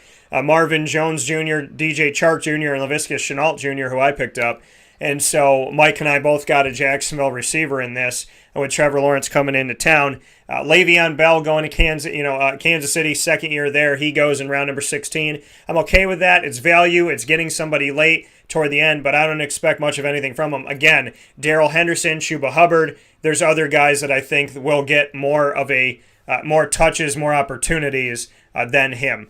We saw 3 kickers go in round number 16, so after Justin Tucker, they waited a little while. Harrison Butker of Kansas City went. Rodrigo Blankenship out of Indianapolis. He went. Greg Zuerlein, who, if you get more points for how far they can boot it, for me, anything that's 39 yards or less, you get 3 points. For 40 to 49, you get 4 in my leagues, and for 50 plus, you get 5. Zuerlein's one of those guys that can boot it from 50 plus, so that's a good pickup for the team that was the first overall pick in this snake draft. And but still, Mike and I wait for our defenses and our kickers. And we saw Mark Ingram go, Tevin Coleman, Ingram in Houston. Again, the graveyard of what could have been. There's a bunch of running backs trying to fill that out. How Mark Ingram went from a great 1-2 punch, arguably maybe the best one a couple years ago with New Orleans with him and Alvin Kamara. Then he goes to Baltimore and he's rendered obsolete. And here he is in Houston and trying to find his footing with a bunch of guys there that Philip Lindsay was a starter, Mark Ingram was a starter, and David Johnson was a starter. Tevin Coleman, who's now with the Jets, who came from San Francisco, came from San Francisco with Kyle Shanahan, was with Kyle Shanahan before that in Atlanta, and now is a New York Jet. So some of these guys I just don't think are worth picking up. I think they're worth a free agency look during the season if there's an injury or if they start showing up. But that leads me to my pick, Mike. What are your thoughts on what's happened since your Marvin Jones pick before I get ready to take a defense or a kicker at this point? Well, I saw Lev Bell go in there, and that raised my eyebrow. I saw 3 kickers go, and that's going to be my last pick. So 4 kickers are off the board already. Almost half the teams have already taken kickers. All top 5 of my defenses. I'm 3 picks away from picking. 3 guys are going to pick, then I'm going to pick. My 5 top defenses are all still available. So I'm going to get a top 5 defense. I'm probably going to get a top 3 or 4 defense because who knows what the computer and yourself are going to pick. I don't know what direction, but I feel safe by the math. Yeah. The kickers score a lot of points. Yeah, go ahead and take one of them in your first round then. You know what I mean? It's going to happen. It's just like the quarterback situation. Some of them are going to go down. You're going to make changes. Your team, that's the great thing about fantasy football. Your team is not in cement in most cases after the draft. Usually what happens is you have some time. You have some time to adjust. You can drop players, put players on the injured list. You can trade players and so forth. So at this point in the draft, if you feel like, I'm going to miss out on this guy, I'm going to miss out on that guy, take a breath. If you're using our system, continue to stick with the plan. I'm going to take my defense next, and I'm going to take my kicker last. Yeah, and that's what I'm going to do as well. Defense, then kicker. It just is the way that I used to go. It's the way I think I should go. Washington's got some stuff to write home about on defense. Tennessee has only made their defense better over the years, and the AFC South should be concerned about that. But I'm going to go with the defense that won a Super Bowl. I'm going to go with Tampa's defense. I don't think I could lose with any one of these three. And, there's also a few other ones you could look at. But I'm going to go with the Bucs defense as my defense that I'm taking here. And then we see running back Hawkins out of Atlanta go here. I don't think that is a worthy pick of anything. Marlon Mack, who's all but a forgotten man in Indianapolis. I think he'll get some touches, but it's Jonathan Taylor's team after such a nice rookie season of over 1,000 rushing yards. So looking at this right now, Mike, we're up to you. I don't think the picks taken after me really did anything to affect you or anybody else in a negative way, but my Bucs defense has been taken, which leaves you with a bunch of pretty-looking defenses here for your 17th round pick. Yeah, I want to speak on that Hawkins pick. That's not that bad because Mike Davis has had opportunities to be the guy, in Carolina, but he's coming in, from rep one as being the number one guy. Hawkins, a rookie, I think he'll be able. They're going to want to get him on the field, see what he can do. If he has the pass blocking down, he's going to be a threat to Mike Davis. But at this late in the draft, why not take a chance like that? Michael Mack is just an insurance policy as well. But that same computerized pick took Lev Bell, who's not even rostered on a team right now. Mark Ingram, I think, is a stretch. Tevin Coleman's a stretch. So your Buck defense pick, that's the number one defense on my rankings. I'm going to go with the number two defense on my rankings here, and that's the Pittsburgh Steelers. So again, saving my defense to my second to last pick, I got my number two defense. So don't sweat defense. And may the record state that I was the first person to draft a defense in this draft, which will probably never happen because when we do our drafts on-site on location at the Wildcat, like I said, somebody always takes a defense in the 4th round or the 6th round or the 8th round or the 10th round, something like that. So I don't know if I've picked a defense first in a decade, but let the record state that I did. So Mike takes Pittsburgh's defense, and then we see a run on kickers. We see Young Ho Koo, my dude. So love the name from Atlanta. The kicker goes. Bass goes from Buffalo. Sanders goes from Miami. And Robbie Gould, the old faithful, goes from San Francisco. And now we're seeing a run on defenses: Jets, Patriots, Jaguars, Texans, leaving a bunch of other good ones out there. So I don't really understand that. Which leads us to Mike taking his kicker. Mike, oh my goodness, there's kickers that were taken. What will you ever do with your life? If only there were 32 teams with kickers you could trust in, because in this world's NFL, if you miss a couple field goals or an extra point or two in a week or two, then you may not be on that team anymore. So, it's a very tough job to get, and so they got to do what they're asked to do, Mike. I don't know how you will ever survive having to see so many kickers off the board with 8 kickers off and only 24 teams to choose from. What will you do? Yeah, I'm going to go with the number 3 kicker on my projection. So waiting the last 2 picks, I got my number 2 defense. I'm going to get the number 3 kicker, and that's Will Lutz. I think he's going to have an opportunity to put up a lot of points with the Saints again. So Mike going with Will Lutz, and the rest of the league going here with defenses, Saints and Giants defense. That leaves me to my kicker. I can either go with Matt Prater, Mason Crosby. There's a bunch of guys out there that I may like. I'm going to go with the guy who has to kick them field goals for Tom Brady because we know they're going to be scoring points. I'm going to go with Ryan Suckup of the Tampa Bay Buccaneers, and that will leave the Chargers and the Broncos defense there. So that is where they go. So that is our draft, and I'm going to make a copy of this so that we have the draft set here. So we created a copy here, and I'm going to go and make sure that we can keep this draft. Go ahead. Are you making a copy? I'd like to do this 2 more times if we can. This is basically July 1st, basically the end of June. If we did this at August 1st and again on September 1st, we can see movement, we can see growth. There might be some injuries, there might be some changes. Guys are going to get cut. Things are going to change. So when we're doing this, if you're watching this in September, that's great. We'll probably still get, there's probably some still pertinent information here. Don't be spooked about, well, I only have one kicker. I only have one defense. What am I going to do? Well, you're going to drop somebody. Yeah. When your defense is on the bye, I got a great defense. I'm going to drop somebody. And it may not be the Pittsburgh defense. By this point, maybe somebody gets dinged up, or maybe they're not having the year I thought they were. Maybe somebody's beat them out for a roster spot. So don't worry. There's plenty of year. That's what waivers are for. That's what ad drops are for. That's what trades are for. You're going to be fine based on the system we're using.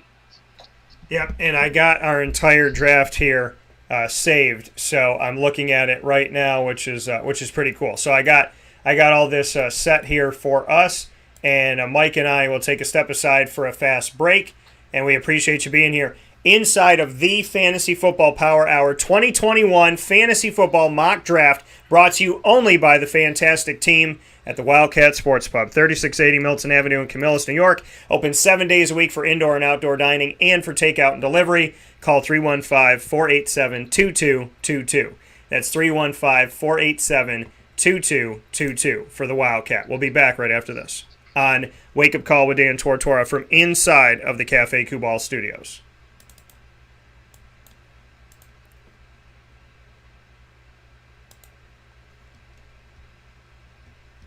Carvel DeWitt, it's what happy tastes like. Do you know why? Because we make ice cream. Creamy, rich, flavorful ice cream. Not yogurt or iced milk like some of our competitors. Ice cream. Fresh, by hand, daily. For the calorie conscious, we have something new for you. Our new Carvelite. Same great flavor, creaminess, and texture of our regular ice cream with only 35 calories an ounce. So whether you want an ice cream cake, flying saucer, dasher, carvalanche, hard or soft ice cream, we will satisfy your craving with our fresh, handmade regular or new Carvelite ice cream. Carvel DeWitt. It's what happy tastes like.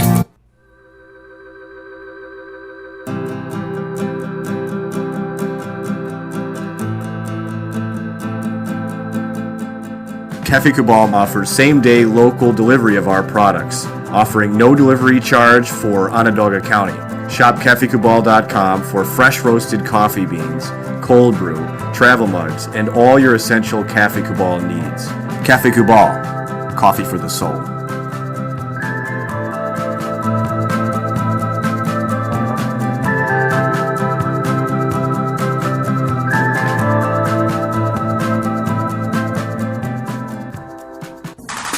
The Wildcat Sports Pub in Camillus, New York is located on 3680 Milton Avenue in the Home Depot Plaza. It is your family-friendly sports bar and restaurant. Folks, some sports bars aren't family-friendly. Some family-friendly restaurants are not sports bars. The Wildcat Sports Pub in Camillus, New York is proud to be both.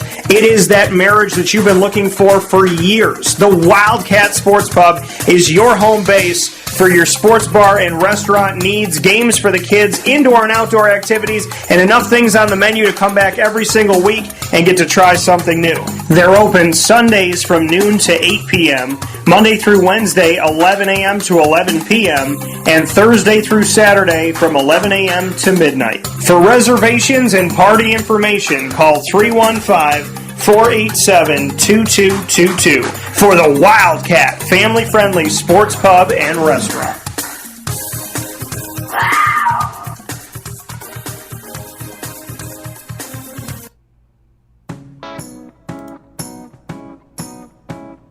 In these unique times, there are those in our community that give us a sense of normalcy and positivity. Pizza Man on 50 Oswego Street in Baldwinsville has been here for you for over 35 years and is here now.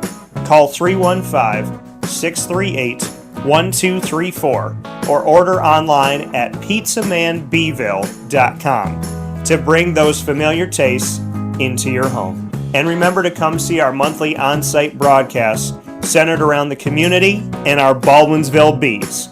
Pizza Man in Baldwinsville. Any way you slice it, they are always here for you.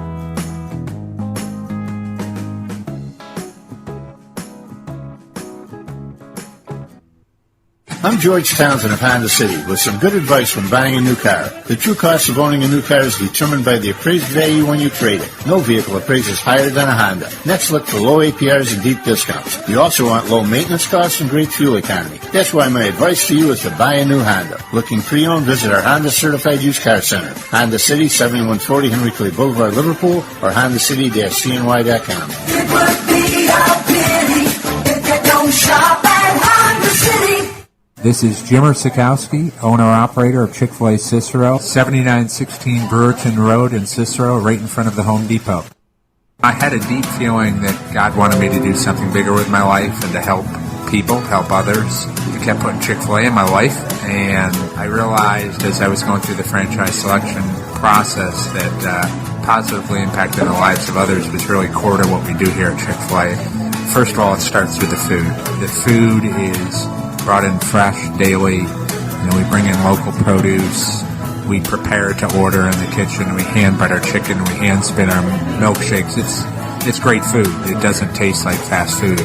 I think the second thing is the way people feel when they come in a Chick-fil-A restaurant. It's different.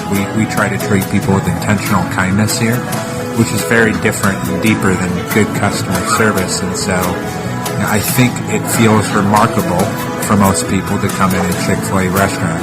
And then lastly, the impact that we try to have in the community is very different. It's a big part of the expectation of every operator of a Chick-fil-A restaurant is that they're actively engaged in their community, they're a leader in the community, and they're making a difference. When they realize that what we're striving to do is to shine a little light in their life, that's a very, very different experience than you will have in any other quick service restaurant. And it's that remarkable experience that I think people will emotionally connect with.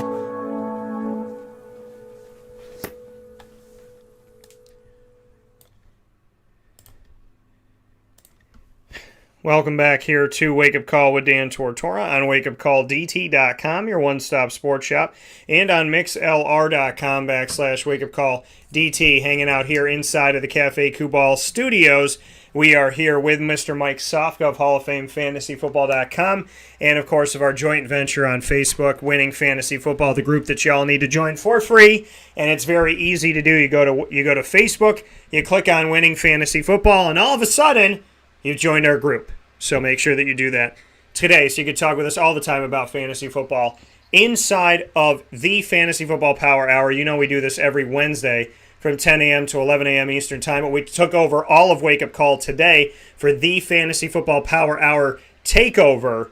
And we did this today because we wanted to do the mock draft and really give you a feel for all that we got to do here today, which was a lot of fun.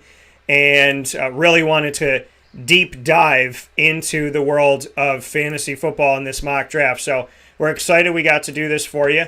And Mike and I have the entire draft all set up here, which is awesome. It's all set and done. It actually looks like stickers of when like you go to do the draft yourself and you get that draft board and you put the stickers up. So it's really cool, and we're going to be adding that here in a second. But Mike, you were saying before the break that what you would like to do is here we are right around the beginning of July, the end of June, doing this mock draft. You think we should do it 2 more times as things develop and come about and just see what it looks like. Obviously, the computer will do different things, and there might be players that have moved. There may be unfortunate and hopefully not if there's injuries that happen and whatnot. So you want to do this 2 more times before we get in. So you want to have mock draft 1.0, 2.0, and 3.0 for the people out there. Is that what you were saying?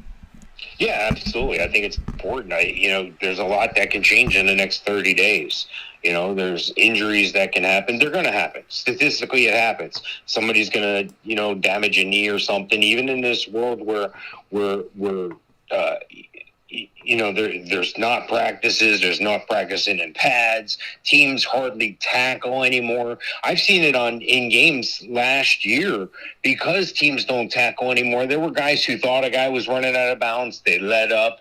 There's a guy who, they thought he was going to go, he thought he was going to drop the ball. They give up on plays. You got to see the play through the whistle. At the end of the whistle, if you haven't hit anybody, you got to ask yourself, what happened? what did I do wrong? If you're a defensive back or a linebacker, and at the end of the play, you haven't been on the ball or the guy that has the ball, you got to ask yourself, what did I do wrong? So, there's a lot that's going to change. Some older players on some rosters may not make the cut.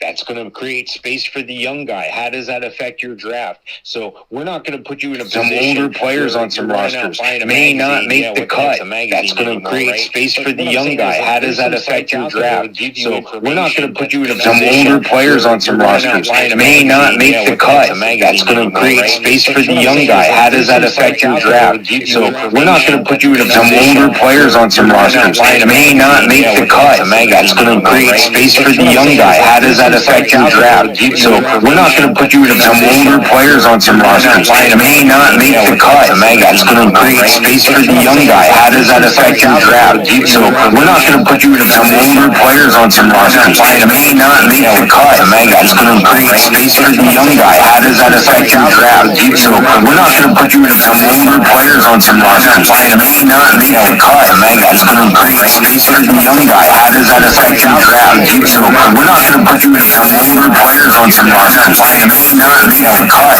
That's going to create space for the young guy. How does that affect your draft? So we're not going to put you in some older players on some rosters may not make the cut. That's going to create space for the young guy. How does that affect your draft? So we're not going to put you in some older players on some rosters may not make the cut. That's going to create space for the young guy. How does that affect your draft? So we're not going to put you in some older players on some rosters may not make the cut. That's going to create space for the young guy. How does that affect your draft?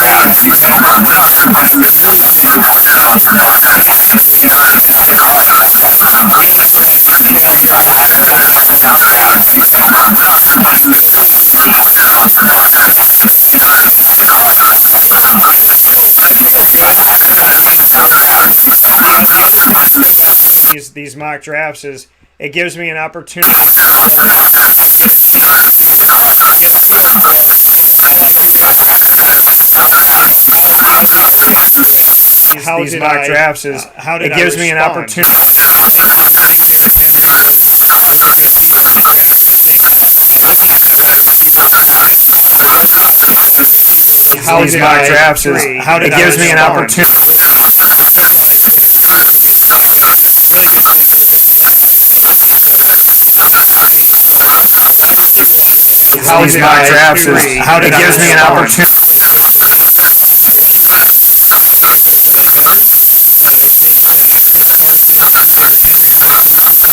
How these mock drafts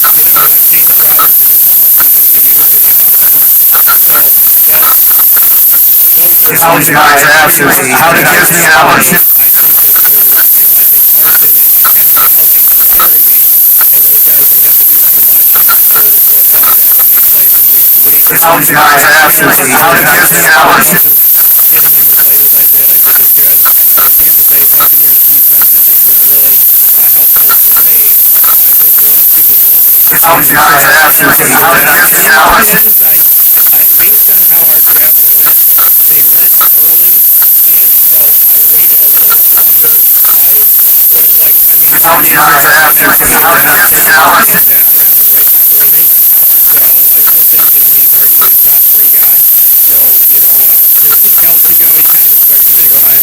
How these mock drafts is how did it gives me an opportunity.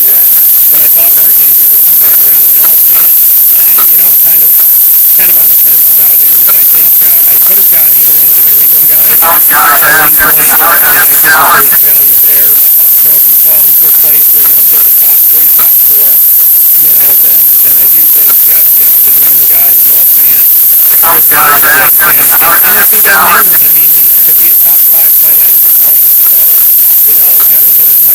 How these mock drafts is how did it gives me an opportunity.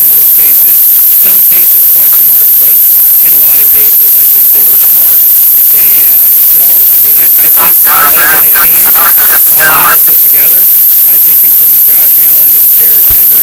drafts is how did it gives me an opportunity. How these mock drafts is how did it gives me an opportunity. with my pick. I think overall I did well. I think there's places I could be better. I think running back I could have definitely been better and a little bit better at tight end. But I like my receivers. I like my new one, Josh Allen, after Pat Mahomes went. And yeah, so I think all in all, I would probably give myself a low end A, a high end B, maybe a B, and maybe a C, maybe a B plus, maybe an A minus B plus. What do you think about yours, T-Bone? I'm happy. I'm looking at this. It was a tough round, but they said starting at 6, so I put this at 6. This was 5. I got this 10. I'm sorry. I was 6 after coming back after this. I only got 6. Those 10 players, the lowest one I had ranked was 73. So I mean, there's 27 guys that I was able to learn with my projection with different other people, my ranking with different other people. And I'm not afraid of that. I'm excited about that because I know what my history is. I know what I do when I'm using this system. So whether you're using my system, whether you're using somebody else's system, I know that's your right. I know that's what you're thinking about. I know that's going to deliver. I know that's going to guarantee results. That's what I try to do on my website, HallOfFameFantasyFootball.com. And that's what I try to give everybody. I talk to them. If I have a friend or somebody on Facebook or somebody in the Facebook group, I'm not afraid to give out information. When you read my site, you're going to see rankings for everybody, whether they're a rookie, whether you're dynasty, whether you're PPR, whether you're standard scoring. I'm not afraid to put all that stuff out there because I know you're going to do business with me in other parts. I have the whether you're standard scoring. I'm not afraid to put all that stuff out there because I know you're going to do business. Not worrying about what team they're on, but worrying about their skill set, their speed, and so forth. And that's been proof positive.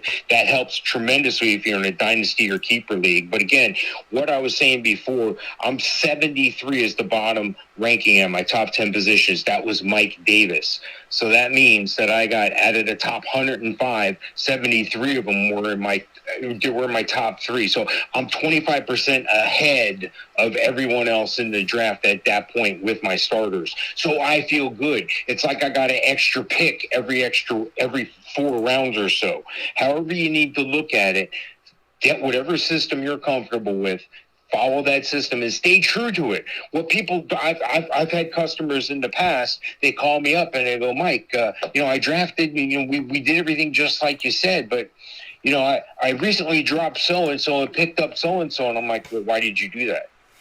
Well, I thought, that was the problem. You thought, you know what I mean? I mean, if you have a question about it, if there's a question at all, hanging out with you, Superpowered Pop meets Green Goliath for Superpowered Goliath with you every... I'm not a guy who can see the future, but pretty scary how close I can get at times. So, I'm proud of where I'm at. I'm proud of what I'm doing, and I'm proud to help you win your championship. Results are guaranteed at HallOfFameFantasyFootball.com. Yeah, coming from Mike Sofka, HallOfFameFantasyFootball.com, our joint venture of Winning Fantasy Football on Facebook. Join us today, the Winning Fantasy Football group. You just go to Facebook, to that search Facebook bar, and type in Winning Fantasy Football and click join. Mike, as always, I appreciate your time. Check him out at HallOfFameFantasyFootball.com. We'll be posting our draft results, and you'll be able to look at those on our website and on social media. In the meantime, Mr. Sofka, I will find you on YouTube.com/WakeUpCallDT as where everybody will find all of our fantasy football shows, and we'll be adding a plethora of them to WakeUpCallDT.com and sharing them on our social media so that you can get ready for your draft. We have done every single quarterback situation in the AFC and the NFC, every backfield of the AFC, every backfield of the NFC in separate shows, every receiving core, wide receiver, and tight end of the NFC and the AFC, and now we have our mock draft 1.0. All of this information crucial for you, and we will be sharing that on wakeupcalldt.com. There are obviously already up on youtube.com/wakeupcalldt, and they will be added to our social media at wakeupcalldt on Facebook, at calldt on Twitter, and at wakeupcall_DT, and the story on Instagram will put up some stuff as well. So, Mike, thank you as always for your incredible effort and everything you bring forward at HallOfFameFantasyFootball.com. And now that we have a library for people to go back and look at and listen to, I truly appreciate the fact that we are more than preparing people for their drafts. And by preparing you, we're preparing ourselves. So it's all, one hand helps the other, so to speak. And here we are at the end of June, and we've been talking to you about preparation for your draft since, January. So you have no excuses. And as always, Mike, I have no better partner. So thank you for all that you do with fantasy football and in general. Awesome, Dan. Thanks again for the opportunity. I look forward to speaking with you again soon. Sounds good. That coming from Mike Sofka here of Hall of Fame Fantasy Football.com, and we are getting set here to round out the rest of the week on Wake Up Call with Dan Tortora. We'll take another step aside here where sports meets that thing called life. You'll hear from some of our great partners here in Central and Upstate New York, and then we're right back at it inside of the Cafe Cubal studios right after this.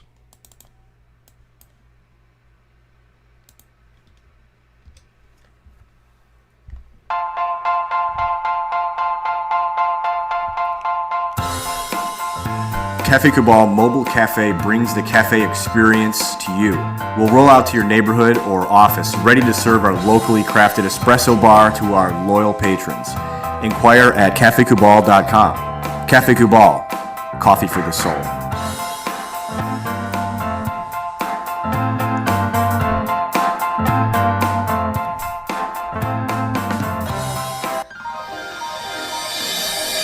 Ma and Pa's Kettle Corn and Popcorn Factory, located on 201 7th North Street in Liverpool, is home to over 40 flavors with more than 200 flavors in their total wheelhouse. Sky's the limit for this sweet and savory Central New York company. Keep it local at your parties, fundraisers, wedding showers, baby showers, and more by calling 315-450-MA-PA. That's 315-450-6272 for popcorn bars with custom flavors and colors at your upcoming event. Make sure to visit them on 201 7th North Street in Liverpool, New York. And for more information, go to maandpazsnacks.com. Ma and Pa's Kettle Corn and Popcorn Factory.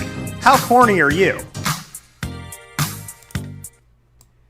The Millhouse Market, located on 3790 New York 13 in Pulaski, New York, is worth the drive every time. Make sure you download their app on the Google Play or Apple App Store, and you'll have everything at your fingertips, from their entire menu to directions from wherever you are to get to 3790 New York 13 in Pulaski, New York. So on that app, you can look at the whole menu, see what's in each of the things you're looking at ordering, and get directions on how to get there from whatever location you're currently at. Ingrained in our community and ingrained in our taste buds, there is nothing like the Millhouse Market. And from their homemade breads to their desserts to their brick oven pizzas, quinoa bowls, rice bowls, and the sandwiches named after the families that helped to settle today's Pulaski, they are absolutely, positively worth the drive every time. Every Tuesday through Saturday from 7 a.m. to 8 p.m. and on Sundays from 7 a.m. to 3 p.m. They have their drive-through open, grab-and-go window to get your food and be on your way. They also have the opportunity for you to go inside and sit in their indoor dining, and their bistro menu changes every weekend, so you can go in there on the weekends and get something totally different off of their specialty menu that changes every week. And of course, you can go in their general store and pick up local honeys, local syrups, as well as local clothing, local children's toys, and local spices and whatnot. So make sure you head in there as they support the local community themselves and go beyond themselves to help others. Avicoli's on the corner of Route 57 and Wetzel Road in Liverpool, New York, is the home of our exclusive Liverpool Warriors athletic program show. Once a month, on-site, on location, you'll find Wake Up Call with Dan Tortora at Avicoli's. And, of course, Tuesday through Sunday, you can find yourself at Avicoli's from lunch, dinner, and drinks Tuesday through Sunday, open for you, with the pizza more casual side, as well as their fine dining, their bar, and their outdoor restaurant. They give you 4 restaurant experiences in one, plus takeout, delivery, and catering by calling 315-622-5100. Avicoli's, it's safe to say, has got you covered. You can also go to myavicolis.com. Canine Camp Dog Daycare and Canine Campground Dog Boarding are your homes for your furry-loving friends. Look no further than their daycare and their longer-term dog boarding when it comes to needing help with your little one or your big one that you have in the house. They care about our dogs as family. They treat them as such. At the campground, they have their own cabins and so they get to go to sleep and have some space to themselves. Then they can come out in the common area and play. There's turf outside and plenty of games and different things to jump on and whatnot. And they also bring each dog through a process to make sure they have the right temperament so that they play well with others. So they definitely go the extra mile to make sure that your dog is cared for, and every single week they are here for us, even on holidays. So thank you to K9 Camp Dog Daycare and K9 Campground Dog Boarding. PB&J's Lunchbox on 663 Old Liverpool Road in Liverpool, New York is the new home of the food truck that you love so very much. It goes all throughout central and upstate New York, and you follow that PB&J's Lunchbox truck because you basically are lifted off the feet by the scent, and you follow the award-winning grilled peanut butter and jelly, as well as all of their amazing things that they offer there at PB&J's Lunchbox. And so you can find your way over to them now on 663 Old Liverpool Road in Liverpool, New York. Open Monday through Saturday from 9 a.m. to 7 p.m. daily, serving breakfast, lunch, and dinner all throughout the day. Victory Sports Medicine and Orthopedics, there for you on 791 West Genesee Street in Skaneateles, New York, minutes from Skaneateles Lake, and a beautiful, beautiful place to go. When it comes to wanting to get better, be it through rehab and physical therapy or surgery or whatever it may be, they are there for you to take care, and preventative care as well. They're there for you to help you and do all that they can at Victory Sports Medicine and Orthopedics. One of the things that they do that has gotten me going back every single year is they listen to their patients, they tell you what they're doing, and they care. Dr. Mark Petropoli, at the top of all of this, is a doctor that truly will sit with you, talk with you, and help you understand what's going on. He's hired a team that does the exact same thing. They know you by name when you walk through the door if you're a reoccurring patient, and I really just value how they treat people. And, I mean, how they treat people in getting us better, and how they treat people in general, and how they speak to you, and everything they do. So Victory Sports Medicine and Orthopedics, I don't have to tell you, but I will. For almost a decade, I have trusted them, and they are absolutely worth your phone call. 315-685-7544. It's 315-685-7544.